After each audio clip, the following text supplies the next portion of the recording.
at 6:30. So keep that in mind. And do remember our website too, that Melanie updates, but there's a lot of good information on that. Daniel was reworking it and making it more user-friendly. And let's remember too, our singing and finger foods coming up the 20th. Keep that in mind, third Sunday. Is there any other announcements that we need to make? You know of? Okay. Casey.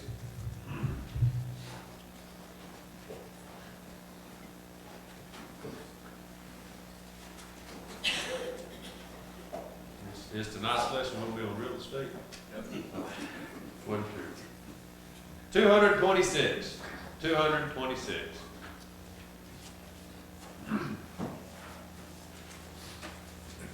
We'll sing a couple songs and have our opening prayer. Oh Lord my God, when I in awesome wonder consider all the worlds thy hands have made, I see the stars, I hear the rolling thunder, thy power throughout the universe displayed. Then sings my soul, my Savior God, to thee. How great thou art, how great thou art. Then sings my soul, my Savior God, to thee. How great thou art, how great thou art. And when I think that God His Son not sparing, sent Him to die, I scarce can take it in, that on the cross my burden gladly bearing, He bled and died to take away my sin. Then sings my soul, my Savior God, to thee. How great thou art, how great thou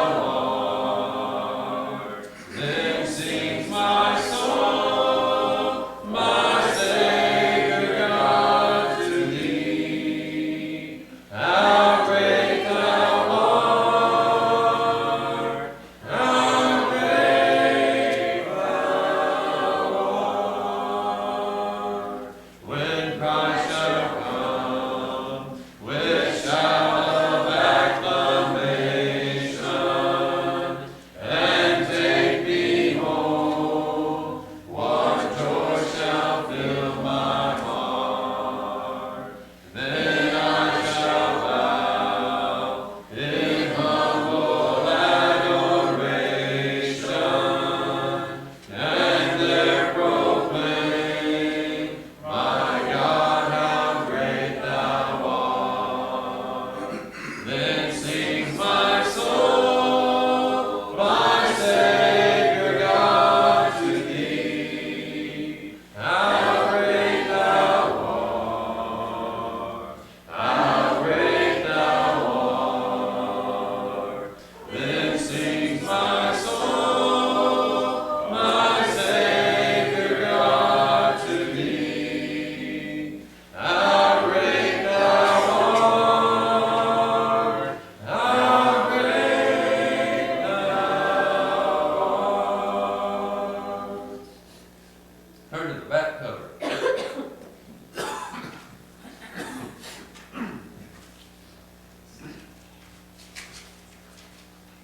We'll sing all 4 verses and then we'll sing it one more time, making a total of 5. All together. Love one another, for love is of God.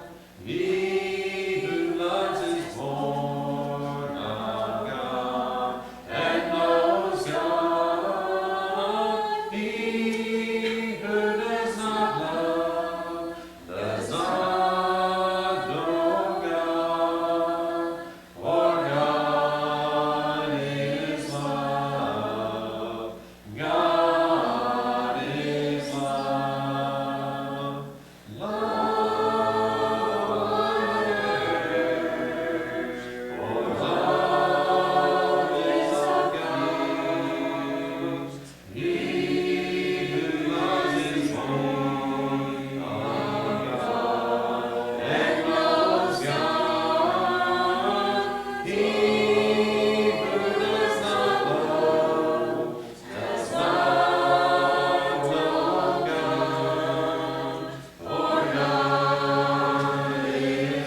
Go ahead and mark in your song book number 910. 910, that'll be the song of invitation.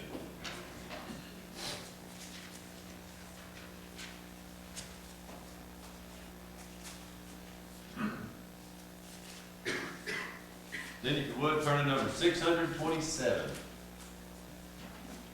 627. We'll sing this before the lesson.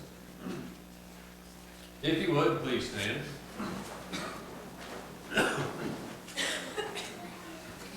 I'm in the way, the bright and shining way. I'm in the glory land way. Telling the world that Jesus saves the day. Yes, I'm in the glory land way. I'm in the glory land way. I'm in the glory land way.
Good evening.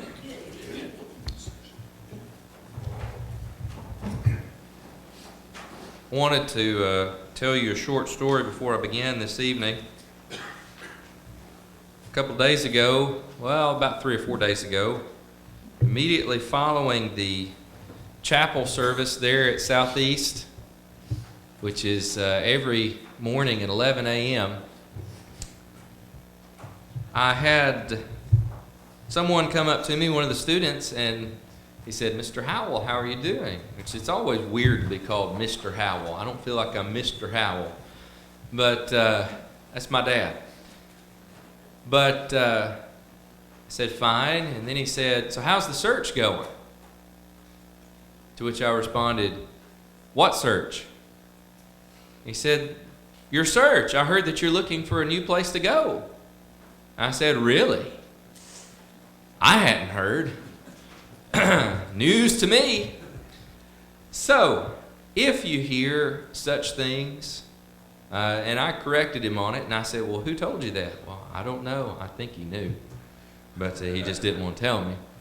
But if you hear such things, it'll be the second time in about a year that there's been such surmising about such things after a certain Sunday in which something was taken to mean something that it didn't mean. I know you were trying to compliment me, Brother Warren, but you sure scared some people to death. So I'm not going anywhere. I've not been looking. I've just been out traveling for the school in the month of February. And I'll take it all in good humor, but realize that whenever people joke about such things, it's kind of like having an accusation of some crime brought against you. You're guilty until proven innocent. There's not really a way I can prove myself innocent of that. So, if you hear anything about me, I have not been looking around. We're pretty happy here, and, we've got our house, and I don't want to move again. Even if I ended up not being here, I don't want to move again. So, we're planted pretty well. Tonight's lesson is one that... And I guess part of the reason I started with what I did a minute ago was at least to get one thing uncomfortable that sometimes feels uncomfortable out of the way. But tonight's lesson is going to be one that might be just a little bit uncomfortable for you. And it's not a sermon in the traditional sense of a sermon, as you'll see as we go into it. But I want to, over the next couple of Sunday nights, discuss some things that maybe there aren't a whole lot of Bible verses attached to what it is that we're going to talk about. But it is definitely of spiritual importance that we understand these things, and especially with a number of young people that we have. And these may not be things that you necessarily have a problem with, but they're going to be things that our young people are facing. And maybe things that you are facing, maybe things that you know people who are having difficulties with some of these things. But tonight we're going to discuss pornography. And like I said, if you didn't feel uncomfortable a minute ago, you probably feel a little bit uncomfortable now. I guarantee you don't feel as uncomfortable as I do. But it's something that is necessary because the effects of it are so broad and so prevalent in our society, and a lot of times we don't even really realize it. Just to what degree pornography has had an effect on people's lives.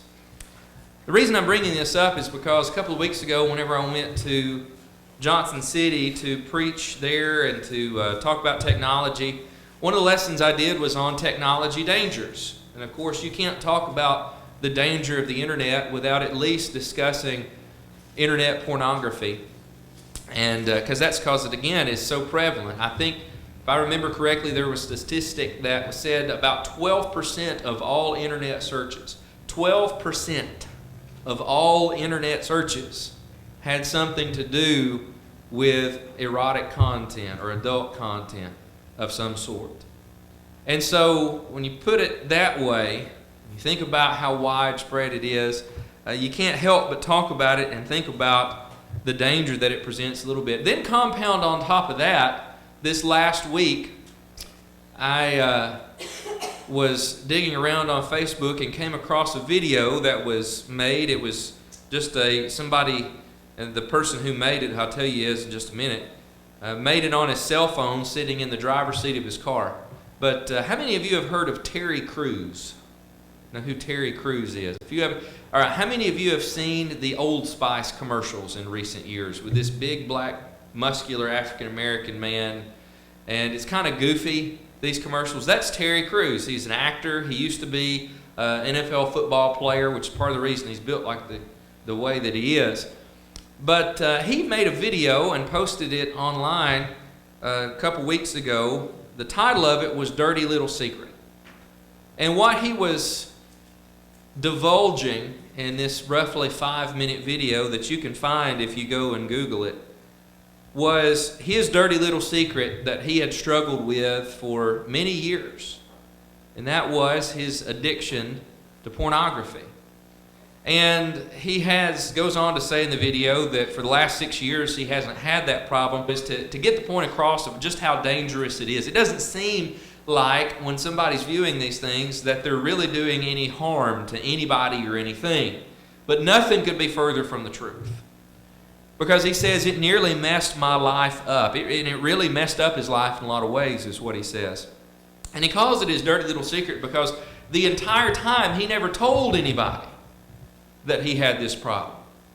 But he would watch videos from the time, and the way that he put it, when you're watching this and the sun's going down while you're still watching this, then you probably have a problem. And it became so much of a problem that his wife actually wanted to leave him. Now again, this was his dirty little secret, but even though she didn't know that he had this problem, she could see the effects of it in their marriage. Now that to me is a very, very important point. Because she had no idea that he was doing this, that he had this problem, that he was addicted to it. All she knew, and this is the way that he put it, was that she didn't know him anymore. He wasn't the same person that she had married. He had become somebody completely different. And it became so bad that he actually had to go to rehab to get over it. And so the whole point of the video was to encourage people to not let it be their dirty little secret, but to seek help and to realize that it does have very real effects on a person's life and on their relationships. And see, the thing is, it's a problem that's more of a 21st century problem, because pornography is a whole lot easier to gain access to today than it used to be. It used to be, for someone to view these kinds of pictures, they had to go to an adult video store or an adult bookstore or to a truck stop or something like that. And they were always somewhere that somebody had to go to actually get them. So somebody had to park their car in front of the adult video store or the adult bookstore. And I guess I think about this, and there's that burned out hull of one down there on exit 56, right across from the Hess truck stop there. You'd have to go to a place like that, and you would have to run the risk of people seeing your car parked in the parking lot, knowing that you're not in there looking for the newspaper. And that was sort of a deterrent to some people. Now, it didn't deter everybody, obviously, but it deterred a lot of people. But the way that things are today, now anyone with not only just a computer, but anybody with a tablet, or now that we live in a time with 4G internet, which, by the way, 4G internet, you used to think it was amazing to even have internet on your phone. Now you can get internet on your phone, if it's 4G, that's actually faster than what many of you have running through cable into your home. 4G internet is fast. Plenty fast enough for someone to now access those videos and images pretty much anywhere that they can get access to the internet. And in the privacy of their own home, even at work, people can access those sorts of things. And not even be on their own organization's Wi-Fi, if you will. So all the filters and all the blocks and things are suddenly pulled out of the way. The point that I'm making is this: it is so much easier now for someone to access these things than it used to be. And because of that, people now will find themselves, after a little while, addicted to these things. And this addiction is a very real addiction, but nobody's going to know about it until there are all these problems that come along with it. Because part of the problem is, let's compare it maybe to a gambling addiction. If someone is addicted to gambling and they disappear for 3 days into a casino, then people are going to realize that something's wrong, right? No normal person goes and spends 3 days in a casino. If you're doing that, you've probably got a problem. But people will view these things and nobody ever knows it. until finally their life implodes around them. When we think about pornography, I think part of the problem also is that maybe our definition of the word pornography is just a little bit too narrow. The word pornography is actually a compound word, two parts. The first part is porne. Sounds a little bit like a Greek word you might be familiar with from past study, and that is porneia. Refers to sexual things. In this case, the word porne specifically refers to a prostitute. Then the word graphene, which means to write. And so you put those two words together, and you've got writing about prostitutes. Okay? Writing about prostitutes. Except we're not just talking about words. I'll give you another word similar in its structure, and this will make more sense. The word photography. You know the word photography is a compound word. Photo, photon, photos refers to light, and then the graphene, the photography, literally means writing with light. And obviously I'm not, whenever I take a picture, writing anything down in a language, but I am using the light that my camera lens captures to create an image. Same idea here with pornography. But here's the thing. You put all that together, and obviously we're talking about visual material that's intended to cause some kind of sexual enticement or excitement. When you define it that way, you very quickly realize that pornography is not just something that involves showing certain body parts that we tend to refer to as the private parts, the parts that are the no-show zone. You know, because you can watch TV nowadays and you can see people who are allowed to be on national television, women and men, who are practically naked except for a couple of thin little strips of fabric that cover a few particular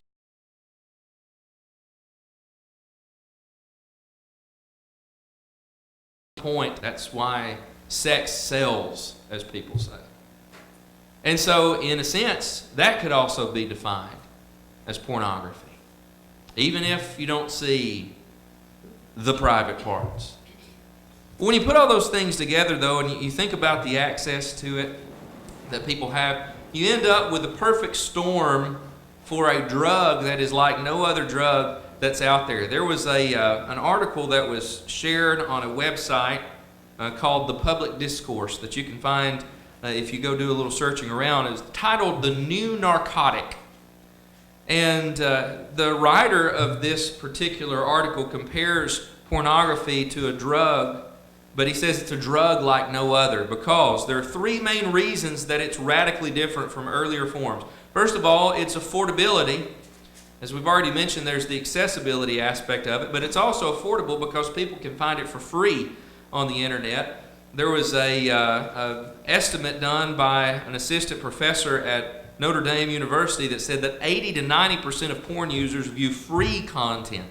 There's the 24/7 accessibility, and then the last thing was the anonymity. Somebody can view these things and nobody ever knows that they're doing it. And when you put all those things together in conjunction with what happens to a person's brain when they view these things, you've got a drug that is far more powerful than we would ever think of something like cocaine even being. Because here's what happens. When someone views pornography, it begins to actually change their brain chemistry. And that's part of, I mentioned a moment ago, Terry Crews saying that his wife no longer recognized him. He had become a different person. It's because his brain chemistry had literally begun to change. What happens is, if you've ever done any kind of study on the way that the brain works, and I'm probably oversimplifying this a little bit, if you really want to know, I'm going to refer you to Becky, because I'm sure she could be a brain surgeon. But here's the basics of what happens. You have chemicals in your brain. For example, dopamine is one of them. And what happens whenever you do something that you enjoy or find something that you enjoy or that makes you happy is your brain releases that chemical. And in doing so, after a while, your brain begins to develop to where it wants more of that. It wants to have that feeling again. Well, you got that feeling by doing this thing over here before. And sometimes people will do that in things that are not immoral. For instance, you have, I'm sure, heard of people before, and maybe even you're the kind of person who likes to ride roller coasters or things like that. You know, people will get literally a high off of doing things like that because that just really, that injects those chemicals into their brains whenever they do that. But what begins to happen is a pattern. If you've ever heard of Pavlov's dog before, you know, you develop a pattern of something after you do the same thing over and over and over again. And the brain, this is where the addiction part comes in. It always knows, well, I can feel happy if I do this over here. And in the case of someone who views pornography and then makes that connection in their brain, guess what it makes them want to continue to do? That very same thing. Except here's the problem. As a person does that over time, it takes more and more and more and more of that chemical to get them to feel the same way. And so what that means is this begins to move from just viewing a picture or two to experimenting a little bit more, finally on down the road to where someone takes what was happening in the virtual world and maybe even brings it out into the physical world. And that's where people really begin to have problems. It affects someone's behavior in those ways and causes them to potentially escalate to doing something that they never would have imagined doing before. I remember reading a book, and it's not a preacher who's a member of the Church of Christ who is in this. The book was called I Am Second. You may have seen several years ago billboards and advertisements up for this website called I Am Second. They had a book about it, and it was basically stories of people who had, in some way, shape, or form, come to their version of Christianity. And one particular man who did that actually was a preacher. But he tells about his struggle with addiction to pornography. And here was a man who was a preacher who talks about how he went from being this holy, wonderful, godly man in his own estimation to where it had gotten to the point that he found himself picking up a prostitute on his way to an evening service. He never would have imagined himself being there before. It was pornography, because it warps a lot of things in a person's mind. It causes them to be confused about other people and I don't want to get into all the details about it tonight, but basically it causes them to be confused about sex and how often people are and who is, and after a while they develop this sort of fantasy world view of the way that everybody else lives their lives in regards to sex, and before long they begin, if it's a man, he begins to possibly even view a woman in a more objective way than he ever would have before, not as a person, but more as an opportunity to get more of what it is that he is looking for. Because after a while, pictures and videos just don't do it. And that's how it escalates. Not only that, and you can find, by the way, tons of resources. There are a couple of websites. FightTheNewDrug.org is one that has a whole 40-something page PDF document you can download that goes into great detail about the effects that pornography has on the brain and things of that nature. So I don't want to spend a whole lot more time on it, but you can find that information out there. And another website is CovenantEyes.com, and I'll talk more about it in just a few moments. But the other side of that is the people who actually make the pictures and the videos.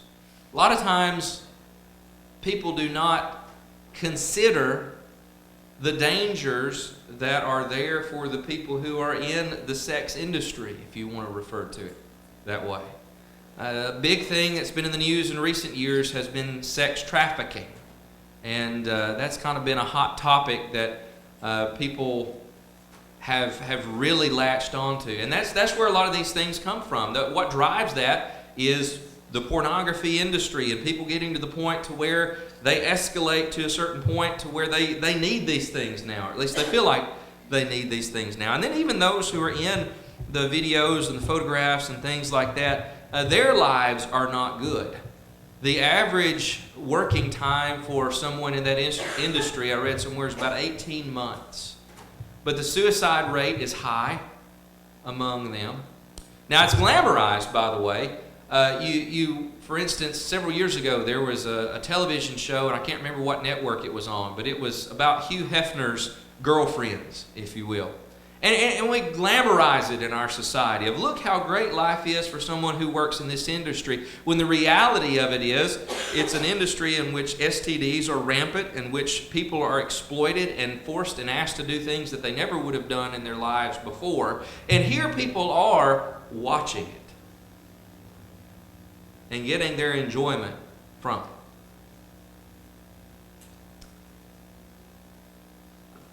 Kind of express it this way. That's somebody's daughter. That's somebody's little girl. That's somebody's son. That's somebody's little boy who's in that video, who's in that picture. And when you think of it that way, it just makes at least to me, it kind of makes my blood boil. Think about it. There are all kinds of statistics that are out there. I printed out a little chart that I intended to share at the beginning of my lesson, but I got going. Why in the world am I talking about this evening? Well, here's some startling things to think about. I've talked about pornography itself, but with all that being said, 90% of children ages 8 to 16 have viewed porn. Let that sink in for just a moment. 9 out of 10 children, according to this study, ages 8 to 16, have viewed porn. Not intentionally, because it can pop up there in front of you on the internet without you doing anything to go find it. It finds you sometimes. How startling is that statistic when you compare what somebody would have had to have done to see the same thing just 30 years ago? The largest consumers of pornography are 12 to 17-year-old boys. 70% of men ages 18 to 34 visit a porn site on a typical month. 1 in 6 women struggles with porn addiction. Not just men struggle with it, but 1 in 6 women. Every second, 28,258 people view porn online. And this, by the way, was back from 2012. Maybe more than that by now. And here's what's really mind-blowing. 38% of adults say porn is morally acceptable. 4 out of every 10 don't have a problem with it. Why do you think we have a problem with it in our culture? Because not enough people have a problem with it. If that doesn't, again, make you have cold shivers down your spine or get your blood pressure up, I don't know what will. So that's why I'm talking about it this evening, why it is so important that we protect our children. But here's the thing. One who has viewed these things or who is caught up in these things, because the last thing I would want someone to do is to drive themselves even further into this to where they can't get out. So I want to consider some things with you, first biblically and then practically about this, that you maybe can not only use for yourself, but more especially for helping others and for protecting all these precious children who we have here with us tonight. First of all, whenever it comes to pornography, let's address this whole porn is not a moral issue thing for just a moment. Some people argue that porn is just something that's natural, that it's no big deal for people to see other naked people. Nothing could be more ridiculous than saying that. Because that's not the way that God made us to function. He did not make us to function just seeing naked people and not thinking anything about it. Think about it. So when it comes to these things, there's a problem that comes into this whenever people take what God has made sacred and make it just common. Romans chapter 1, if you look there with me for just a moment, I think addresses this very same idea.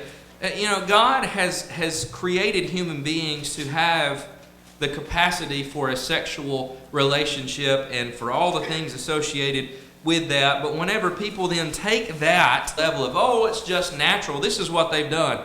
God gave them up in the lust of their hearts. This is verse 24 of Romans chapter 1. To impurity, to the dishonoring of their bodies among themselves, because they exchanged the truth about God for a lie and worshipped and served the creature rather than the Creator. Now, when someone says something like this is just natural, it's no big idea, or no big deal, rather, that's the idea. They've taken what God has created and they've just reduced it down to the baser instincts of things that it's just natural, don't worry about it. Just gratify yourself in whatever way you so choose. That's worshiping the creature rather than the Creator. Hebrews chapter 13 and verse 4, though, makes it plain. If you look there, Hebrews 13 and verse 4, whenever the writer of Hebrews says that marriage is to be held in honor among all, and the marriage bed is undefiled, but adulterers and fornicators God will judge. The idea there is this: God has designed that relationship to exist within the bounds of marriage and not outside of it, and no facet of it outside of it. And whenever someone makes what God has established as sacred just a common thing, they've missed the boat on this. Proverbs 4 and verse 23 is another one to consider. And this is part of what I was getting at when we were talking about Terry Crews earlier. Proverbs 4 and verse 23 says, guard your heart with all diligence, for out of it spring the issues of life, for it is the wellspring of life. The idea there of guard your heart, it's a military term. It's the idea of setting up a guard in front of it, setting up a wall in front of it, because you don't want to let just anything into your heart or into your mind. And that's the problem with pornography. Whenever people let these things into their mind, whenever they become addicted to these things, that last part, out of it springs the issues of life. You become, as a person, what is inside of you. There's no way to escape that. You can't be rotten and falling apart on the inside and be a together Christian. You just can't. You can fake it for a little while.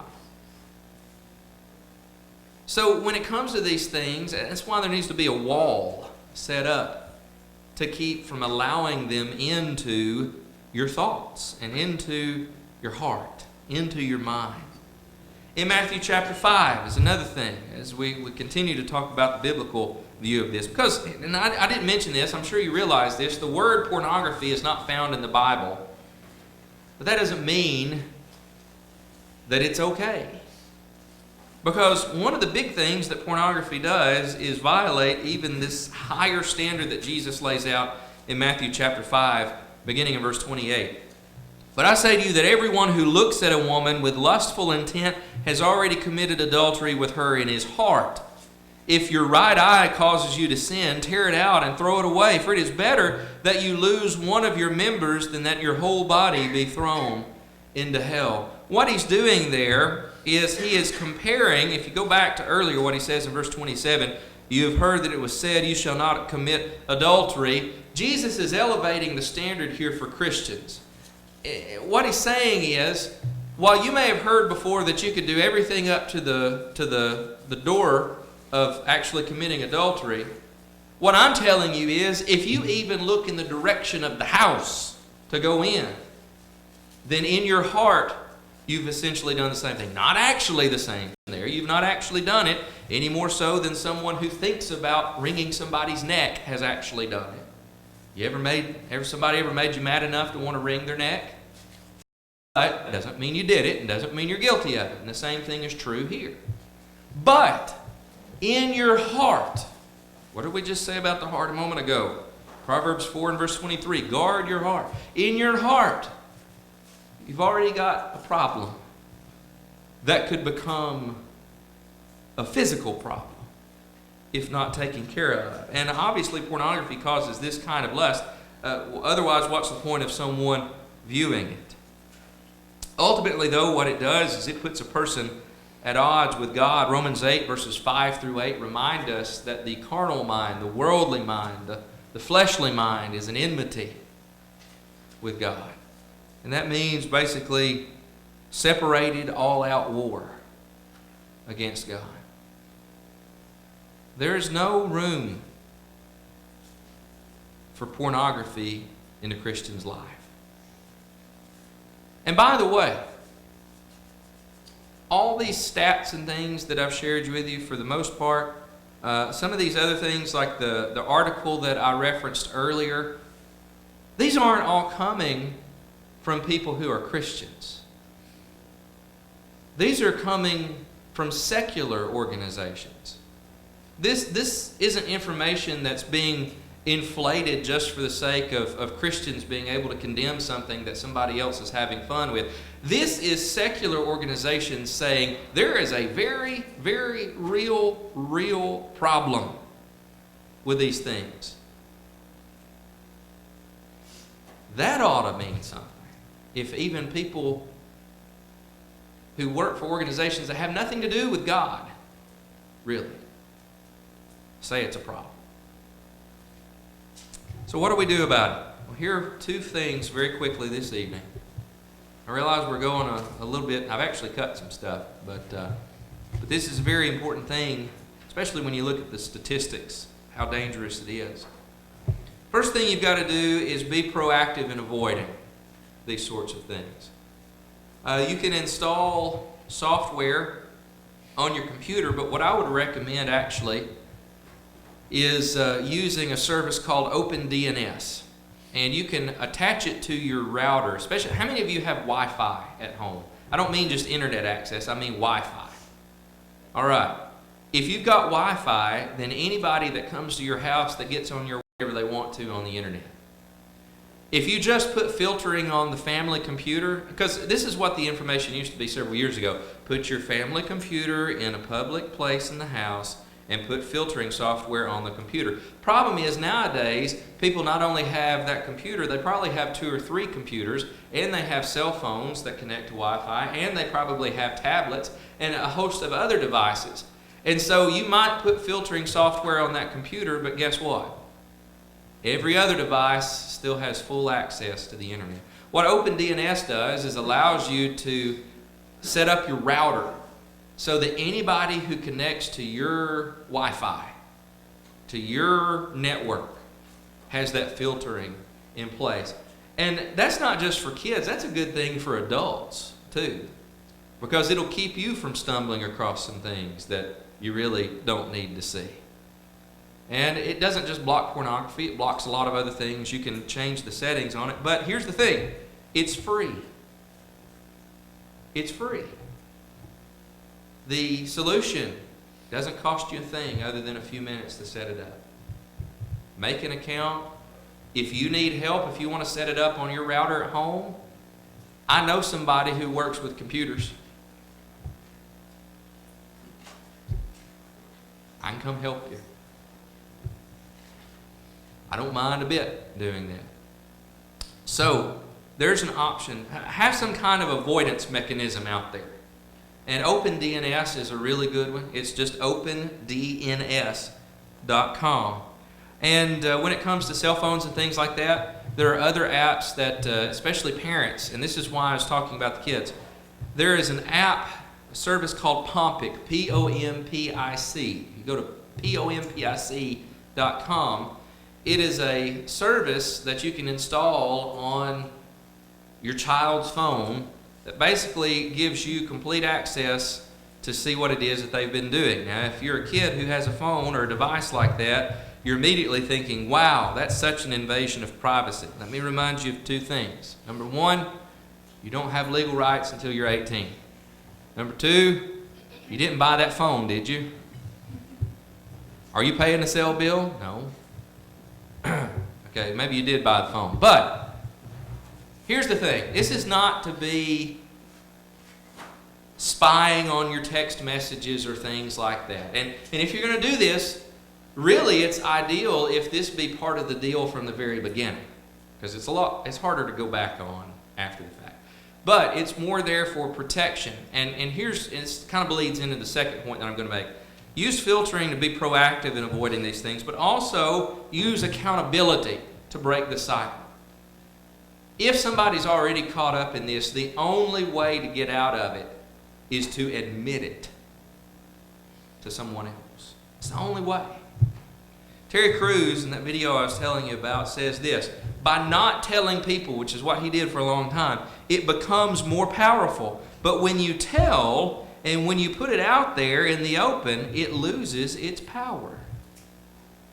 Think about that, the release of getting something off your chest that's been eating at you for a long time. If you've ever done that with something, not pornography, just anything that's been gnawing on you for a while, you finally get it out in the open, it's like, I can breathe again, and it loses its power over you. As a matter of fact, biblically, James chapter 5 and verse 16, in the book of wisdom in the New Testament, we're advised to do that very same thing for pretty much every one of our faults. James 5 verse 16, therefore confess your sins to one another and pray for one another that you may be healed. You catch that first part? Confess your sins to one another. That's not so you can have fuel for gossip. So you can break yourself away from sins you might be struggling with. Now that, again, ties into those filtering apps on the phone and accountability. If it's something that someone is having a problem with, those provide instant accountability because you know people will be watching. What was one of the deterrents from people going to getting pornography 20 years ago? People are watching. You may need somebody watching who behave differently. If that's something that someone's struggling with, there are also services that can be used. This is more for adults. Covenant Eyes. CovenantEyes.com. It is a service that basically the way it works is you have an accountability partner, if you're the person using it, or you can become someone's accountability partner. If there's someone who you know is dealing with this, you can offer this to them and say, look, I'll be your accountability partner. What happens is you install the Covenant Eyes apps and software, and every week, or however long you decide, there's an automatic email that's sent to your accountability partner that details where you went and what you did.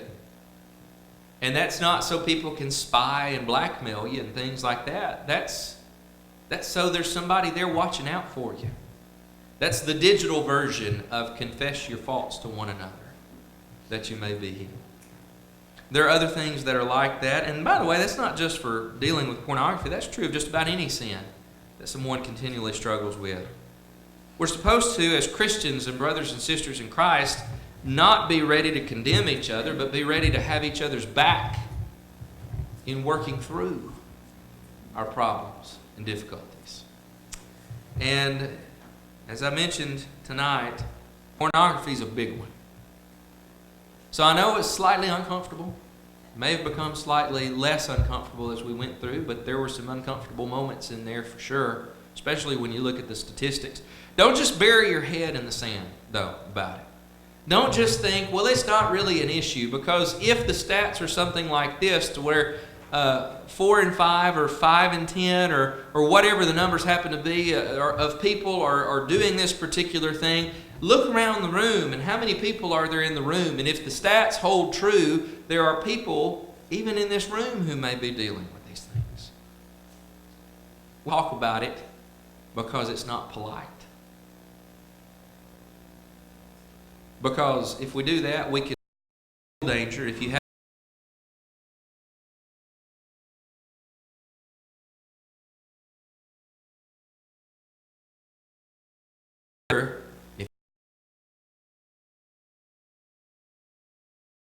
it happen to anybody else who you love.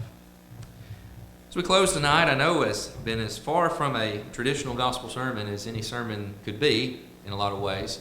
But the invitation is still offered to you. If you're here tonight and you need to come and be obedient to the gospel, be baptized for the remission of your sins, don't put that off.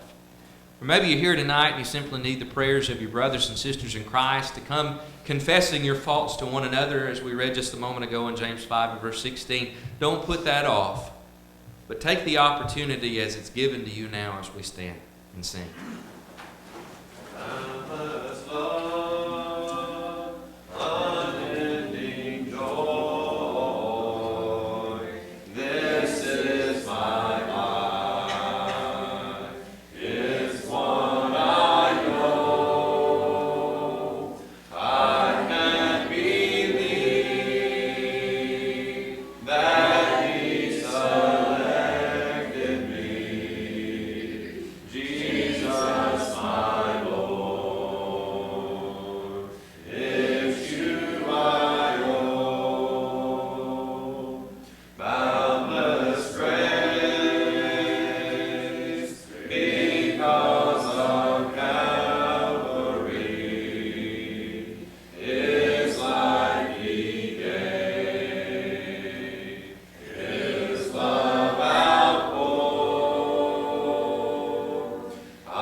If anyone has not had an opportunity to partake of the Lord's Supper, if you would simply make your way to the back, you'll be served. Is there any announcements that